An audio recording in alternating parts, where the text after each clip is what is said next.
got you, Sean. I'm gonna, yeah, I'm gonna be about where I'm right now, so. So we're looking at doing the mortgage right on top of the,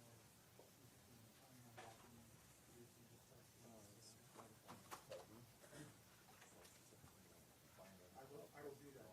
Can somebody call me on my phone so I can.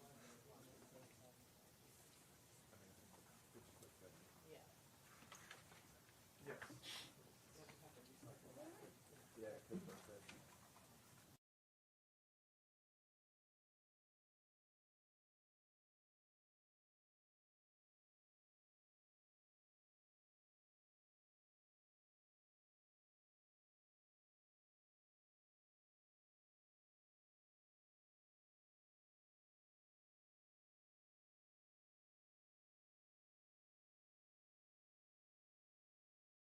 Having this begin right on time at 8 o'clock, so.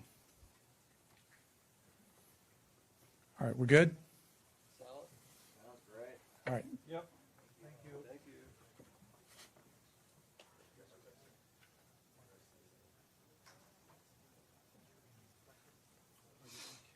I am. Brad. Dave. Nice to meet you. I think so too. I've been a lifelong friend of Silver. Not that I really want to admit it. Stand by a minute. Good people. Can I hear the roll?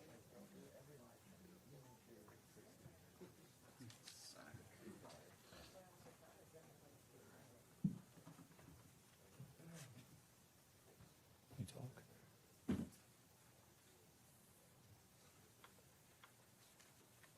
Check one, check two, mic check. Let me know, Sean. Good. One more time? Check one, mic check, mic check. Beautiful. Thank you. Anybody else need a mic check in the room? Maybe talk a different level, I don't know. That's as close as I can go. Okay. Good thumbs up back there. Sweet. We'll stay on, stay connected, okay? Give me a count there for 1 second. Yep. 1, 2, 3, 4, 5. I'm gonna start that now.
Good morning.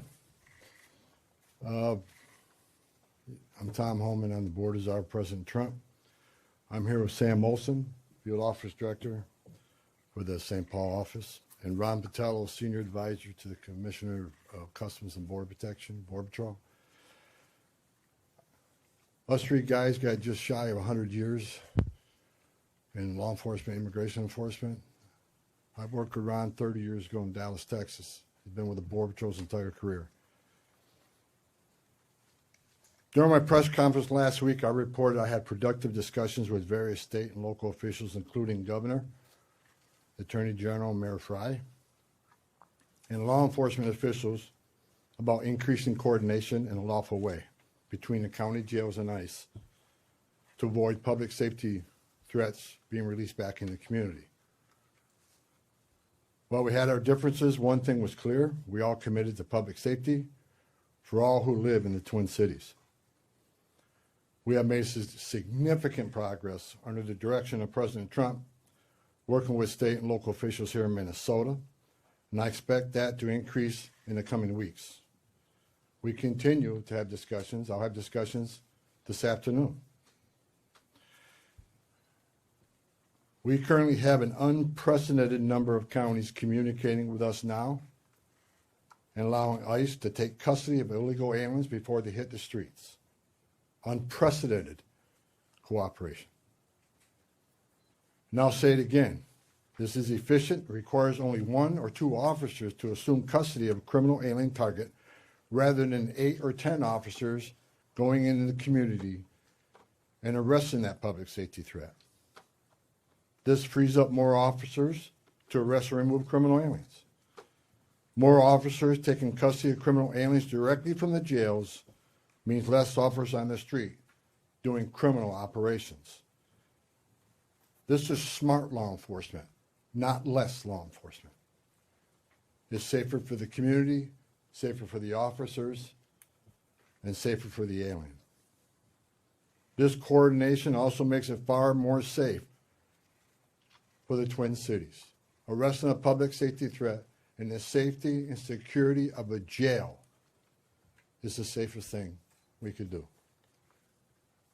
Further, less public safety risks are being released back into the communities, reduces recidivism, so local law enforcement can direct their limited resources to other public safety matters in their community. This is another priority of President Trump. The state prisons already cooperate with ICE on this coordinated transfer of custody, and we thank them for that partnership, and we plan to do more with them. I also want to reiterate and emphasize we are not requiring jails to hold people past their normal release time for immigration purposes. We're not asking anyone to be an immigration officer. We are not asking any state or local official to do immigration enforcement activity. They are not.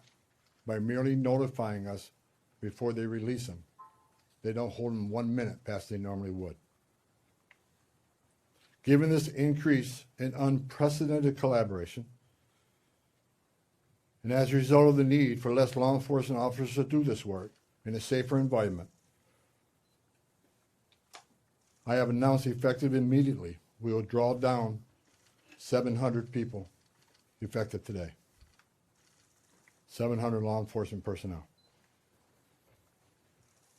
We have also fully integrated CBP personnel into the ICRO team structure under one unified chain of command.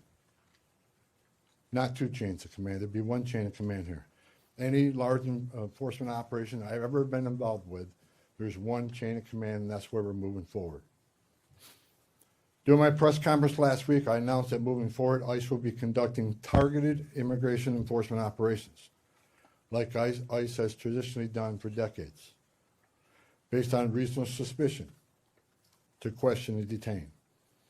ICE will conduct these operations and transnational criminal organization investigations with a focus on national security and public safety. I want to be clear. Just because you prioritize public safety threats don't mean we forget about everybody else. We will continue to enforce the immigration laws in this country. To help execute this, we have developed and implemented a multi-agency surge task force with an operational framework that clarifies lines of effort, integrated enforcement, investigative and special response efforts. A unified joint operations center has been established to manage all operations and ensure efforts align with priorities of the mission. This reorganization also enables ICE to leverage joint intelligence capabilities to effectively target threats, as well as to reduce the overall personnel footprint and enhance public safety and confidence in the agency's capabilities and presence here. I have also ensured that officials from legal internal affairs offices remain on the ground as long as this operation continues. During our efforts to identify and implement improvements of how operations are planned, conducted, and managed, we identified a gap in regard to the use of body-worn cameras. This was actually raised by the workforce when I started walking around talking to people here. Some officers and agents had them, some didn't. That inconsistency was unacceptable, so we moved immediately to prioritize full body cam deployment in the city. I discussed this with Secretary Noem a couple of days ago, and she made the decision to deploy them. The plan is to deploy them nationwide, but it's a priority for the city right now. There's actually $20 million in the spending bill to further fund the deployment of body cameras. The president is supportive of this decision because we have nothing to hide. We want to be fully transparent in what we do. The American people seek and deserve professional and trustworthy law enforcement, and I and the president expect that any misconduct will not be tolerated and will be swiftly addressed. The integration, structuring, and resources we have implemented would help ensure accountability and that targeted enforcement operations have a focus on national security threats and public safety threats, and they are conducted effectively, safely, and appropriately. Again, this is smarter enforcement, not less enforcement. For those who are not a national security threat or public safety risk, you are not exempt from immigration enforcement actions. If you're in the country illegally, you are not off the table.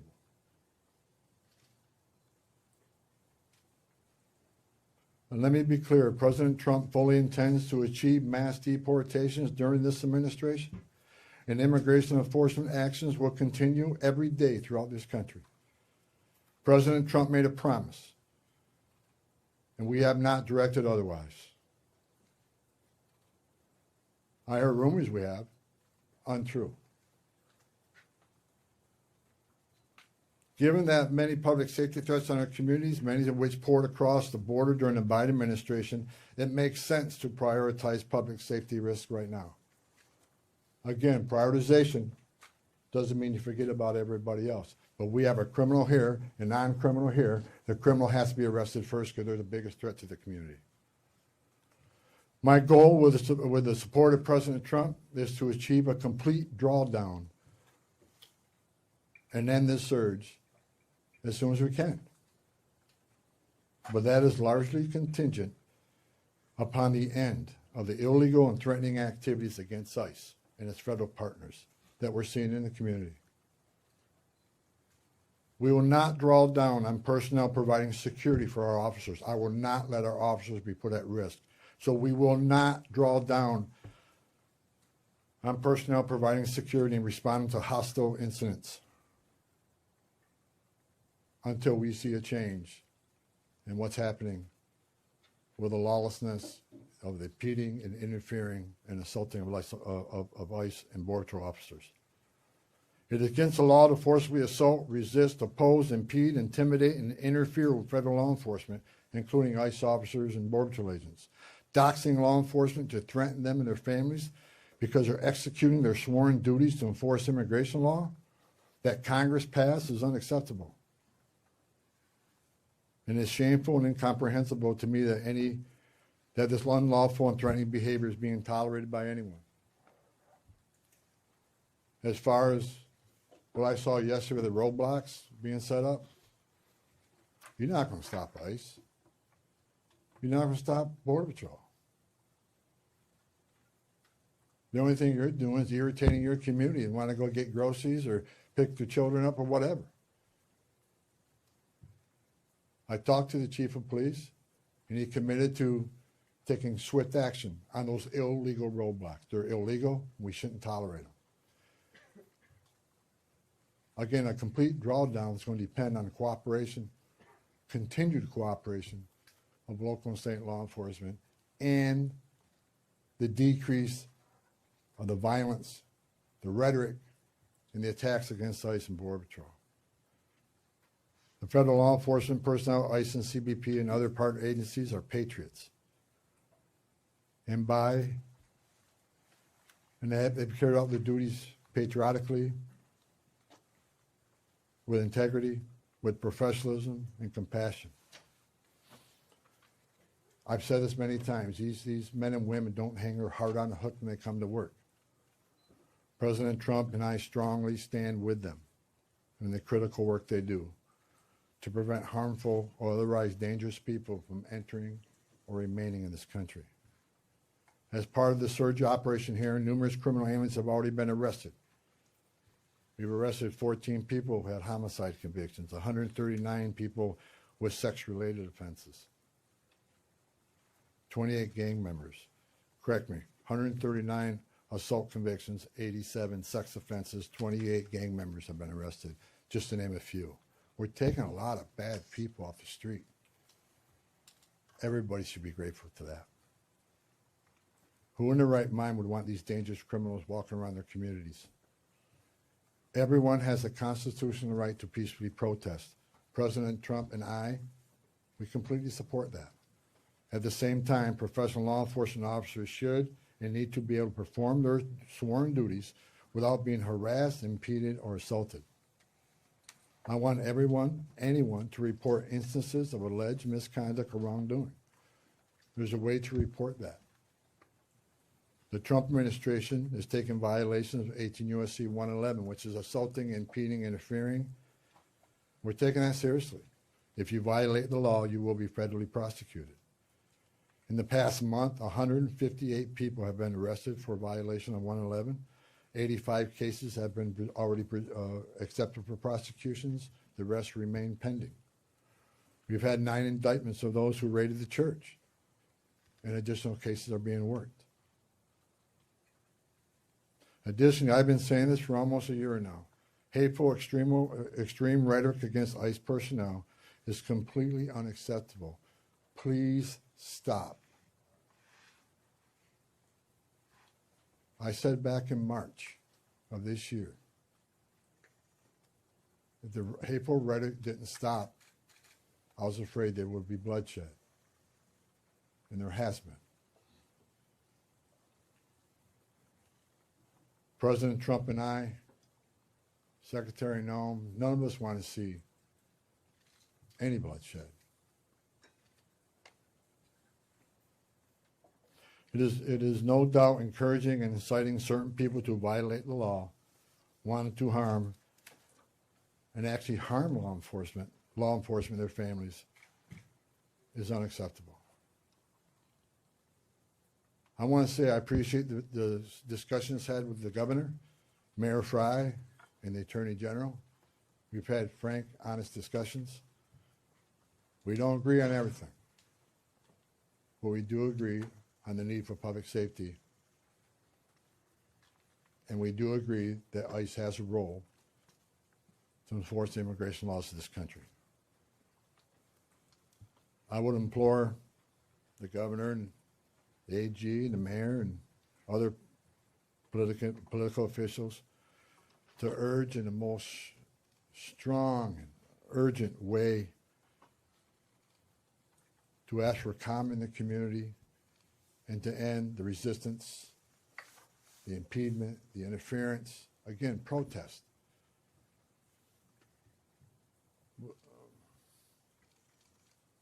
But stop impeding, stop interfering, stop violating the law, because we will arrest you. In closing, President Trump and I would like to thank the men and women of ICE, Border Patrol and other federal agencies on the ground here, for your dedication to the oath you swore to enforce the federal laws and promote public safety through the work you do. That hasn't been easy. I know the sacrifices you made. I know the sacrifices your families make. I know your families worry about you every day. I know you've been away from birthdays and anniversaries and holidays. I appreciate every one of you. I wore that green uniform. I love the United States Border Patrol. I was an ICE agent. I know the job you have. I know the tragedies you've seen. The President is with you.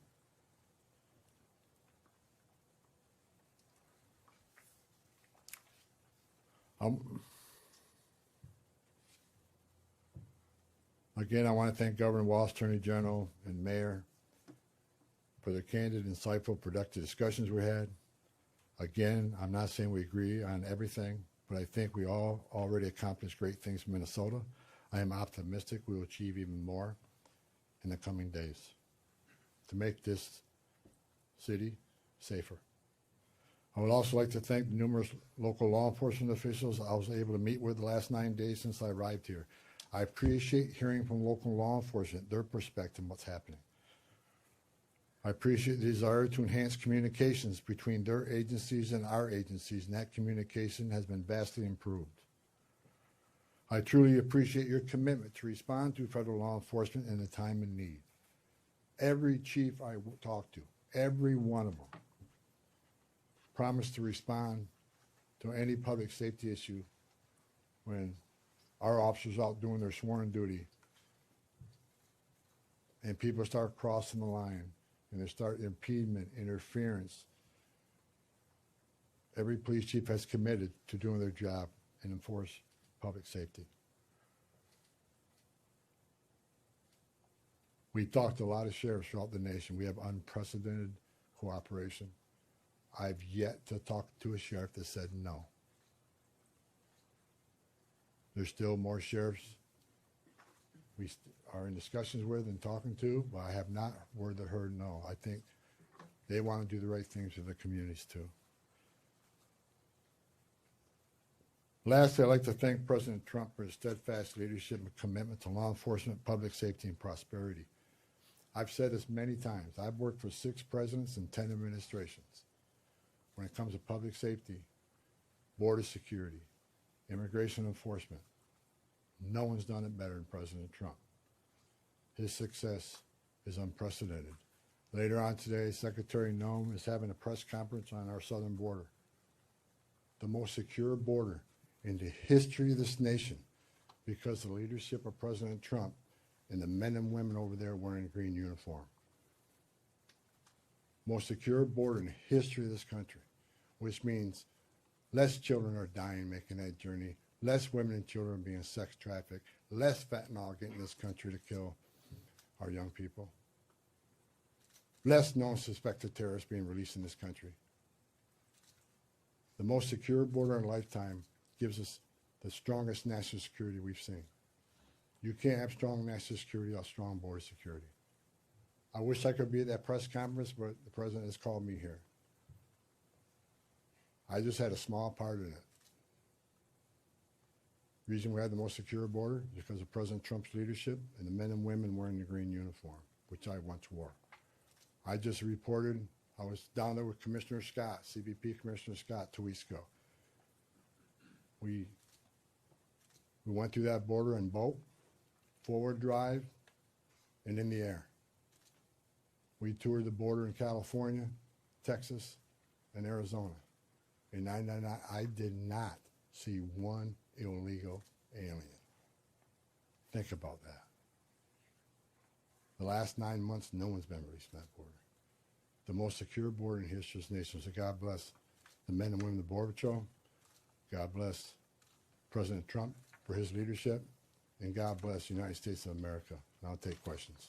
Sir, you said that you're getting unprecedented cooperation. Where's that coming from? Is it coming from the sheriffs? Have you signed agreements with them? Are Hennepin and Ramsey County part of that? And the 700 officers leaving Minnesota, are they Customs and Border Patrol or ICE or? There's a mix, but that number is based on, number one, the cooperation again, rather than having whole teams out looking for a criminal alien who was just released. Now we have one agent at that jail picking that person up. That and the operation has been successful on a number of arrests, so the target list is reducing. So with the efficiencies of the jails, with the efficiencies of the prison system working with us, and the target list decreasing, we had a whole team looking at what makes sense without risking officer safety and the security teams, and that number is 700. Look, we want to get back to the original footprint, the Minnesota footprint of what ICE officers looked like before this operation, plus the additional hires through the big, beautiful bill. A lot of these people, you got agents here from LA, New York, and Portland. There's problems there too.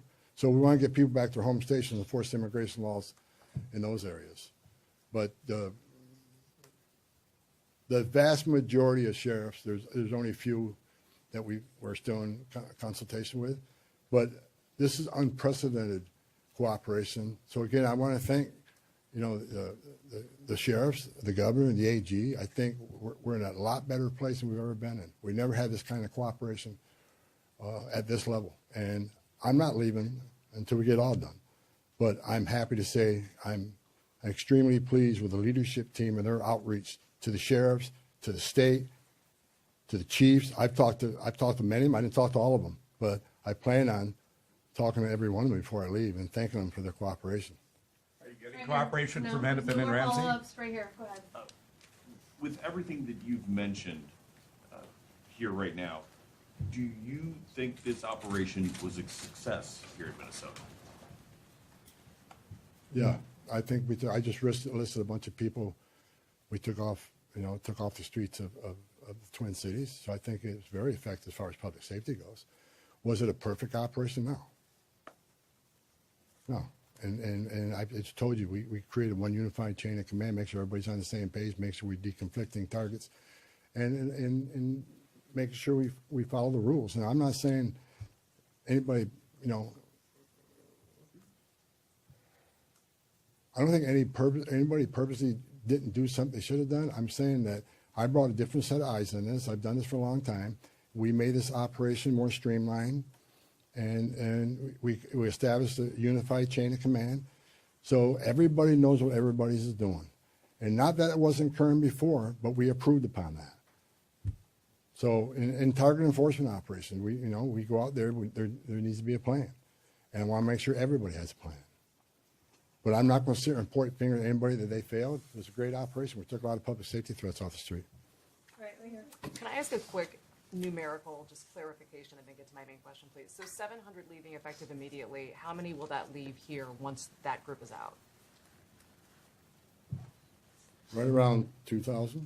And what is the pre-operation footprint? Well, 150, 150. 150 is normal. Well, we got to remember now we got special agents on detail here doing the fraud investigation. They're not going anywhere. They're going to finish their job. I'm talking about immigration enforcement efforts. Understood. So then my main question, we've talked to people who say they're protesting not the arrests of people with criminal backgrounds, but things like broad ICE patrols, random citizenship checks of people of color, and the detainment but no charges of U.S. citizens. So have you committed or will you commit to officers on the ground here ceasing those actions? What I have made clear, we're doing targeted enforcement operation. When we leave this building, we know who we're looking for, where we're most likely to find them, what their immigration record is, what their criminal record is. But as we continue to be forced in the communities, when we go to arrest that criminal target, if we find an illegal alien there, they're coming. We're not going to turn a blind eye to illegal immigration. That's why this partnership and this coordination is so important. We'd much rather work in the safety and security of jail. Look, I go to bed every night wondering if every one of our officers go home safely. I also am concerned that every person we're looking for is taken into custody safely. The best way to do that is to have a target enforcement operation and well-planned operation. That's the way we've done it for decades. So should we expect to see no more of that? Pardon me? Should we expect to see no more of those citizenship checks? I have or one I have directed target enforcement operations, and we'll hold our officers to the highest standards. These are professionals. Again, you know,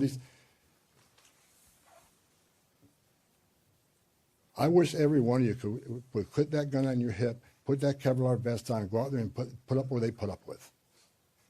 Considering the hate, their rhetoric, the attacks, I think they performed remarkably, and I'm proud of them. We came here, President Trump sent me here. I didn't ask to come here. President Trump sent me here to help de-escalate what was going on. We're not surrendering our mission. We're not walking away from our mission. We're just making this more effective and more smart. This is smart law enforcement. Smart law enforcement makes it safer. Right. Realistically, how much work is there left to do here? And with this unprecedented cooperation, how long could this take, best case scenario in your eyes, to get the job done? Look, I said it. We want to get out. We want to get back to the normal operational footprint here, but that depends on the people out there putting up illegal roadblocks. That depends on people that want to intimidate and interfere and put hands on ICE officers. Tone down the rhetoric. Stop violating the law and impeding and interfering with us, and they'll draw down quicker. I still got more discussions to have with some local law enforcement officers looking for their cooperation. The more cooperation we get, the less rhetoric and hate we see, and the less attacks means we can draw down even more quicker. So, you know, a lot of this has to do with assistance from the community. We want to get these men and women home.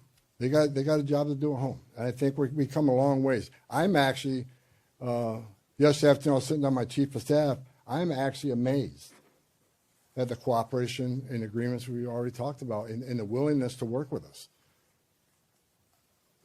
We're doing better than I ever thought we would, seriously. And I'm excited about getting back to the business of enforcing immigration law without without arresting people for 111 for interference and impeding. We just want to do what we've done for 30 years, 40. I've done doing this 40 years. We want to get back to doing the job, and that's what we plan on doing. And we're not. I want to keep this because I keep hearing it and hearing it and hearing it. We're not surrendering the president's mission on a mass deportation operation. If you're in the country illegally, if we find you, we'll deport you. But this is about target enforcement operation, and that's what we're going to be doing. You've been talking about these filter blockades. People, just regular people, protesters are checking IDs, they're running people's plates, and they're not letting people who they think are ICE agents through. But we've seen Minneapolis Police Department roll by and ask these protesters, are they doing okay, and they let these things stay up for extended periods of time. What do you make of MPD's lack of action on this matter? When I was away to wear the roadblocks yesterday, I called the chief of police, and he went and disbanded them. After I got off the phone with him, he has promised to take enforcement action. It's still illegal. You can't do that. And again, a message to those folks, what are you doing? You really think you're going to stop an ICE and CBP from doing the job? It's a joke. Only people you're hurting is your own community who wants to go and get groceries, pick up the dry cleaning, or go to work, whatever. You're just hindering them. Stop. Stop. No more I just have a quick questions. clarification on the body No more cameras. questions, guys. Just a Thank clarification. you. Mr. Homan, could you just talk about the targeted list? How big is that list? to report those only have misdemeanors?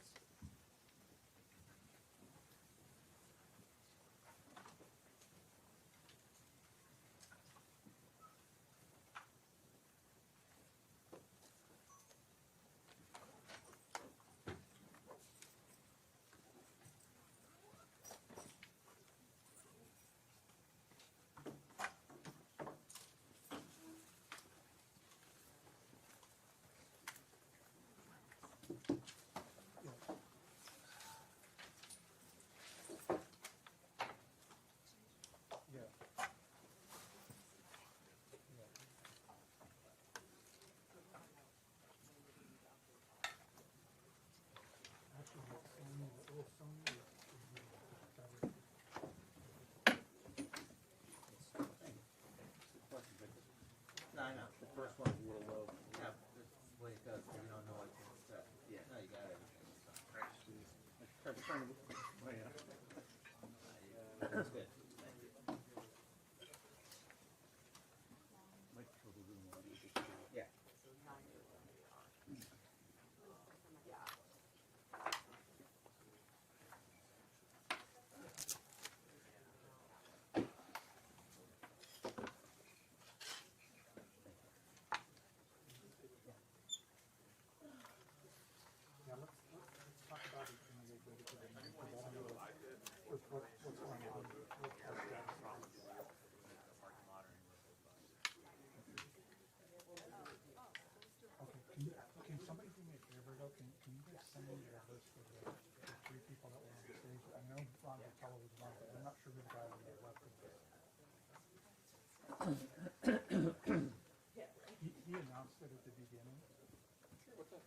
Yeah.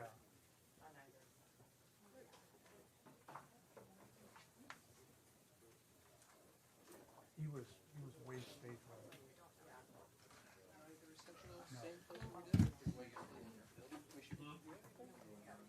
Okay, sounds good. Thank you. We're out.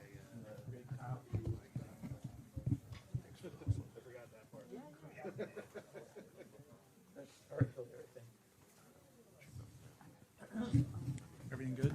That's great. Good. Thank you.